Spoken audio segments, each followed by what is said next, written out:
Recommended difficulty is this filter in the beatmap listing where if you click on it, it will show you only maps that are around the difficulty that Osu thinks is best for your current level. And that is solely determined by your PP value. So me, for example, I am relatively high rank, and so my recommended difficulty is a little outlandish. So when you're a new player, this feature is actually really, really helpful. So it's trying to recommend maps that are around the difficulty it thinks you can FC. And especially when you're a newer player, I think it's very tempting to want to sort of jump the gun in difficulty and just jump up to, those super impressive and difficult maps. But I think especially if you're not really sure what to play, but still want to find maps that are around your difficulty range, then this button is actually really, really helpful. So you might be wondering, if my recommended difficulty is 8.5 stars and I'm quote unquote only rank 350, then players like mrekk or Eterna, like what are their recommended difficulties, right? And a couple of days ago on Twitter, mrekk answered that very question for us. All right, Mr. mrekk, his recommended difficulty is a whopping 10.64 stars, and then Eterna replied directly to that tweet and showed that his is 10.07.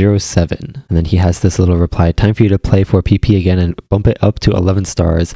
Honestly, that seems like a pretty cool goal, since again, it's directly related to your PP count and not exactly your rank, since in case you guys don't know, PP and star rating are very, very closely related. But yeah, you can see if you scroll through the replies, a couple of people showing their recommended difficulties as well.